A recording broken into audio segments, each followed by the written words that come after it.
Okay, so the first thing that I'm seeing, it's sort of what I was saying before, is that these changes are probably going to be pretty deep seated. So changes that have been coming up, from very far below the surface, kind of the way a volcano erupts with lava. That lava has been, I'm not sure what the word is, but it's been circulating. It's been getting ready to come up to the surface for quite some time before it actually shows on the surface. So that's kind of the image I'm getting from just looking at this flower, that these changes, they're not just little changes, they're really large changes, and they're changes that are very deep seated, that have been making their way up to our reality from the underworld or from the subconscious, however you want to look at that, for quite some time. Okay, Spirit, is there anything else we need to know? What kind of changes are these that are coming up from underneath the surface into our real world? What do we need to know?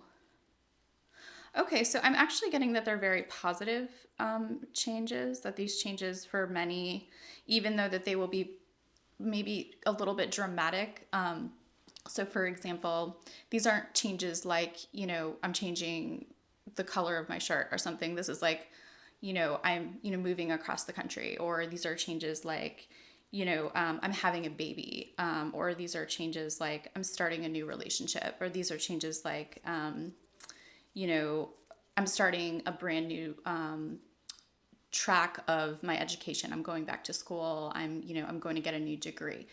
So all of these are the types of changes that are, they're happy changes, but they're changes that can come with, again, like I said before, depending on how you deal with change, they can be a little bit scary and they can be a little bit overwhelming.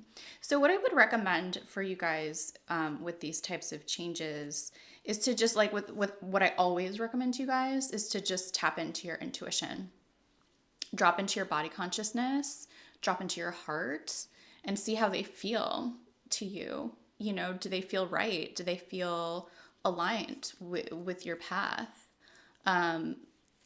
Just because something is scary, or you're overwhelmed by it, or you're stressed out by it because of all the changes that it's going to, make, necessary in your life, doesn't mean that it's not an amazing, like, awesome, potentially life changing thing to happen to you. So, if it feels aligned to you, let spirit guide you on this new journey.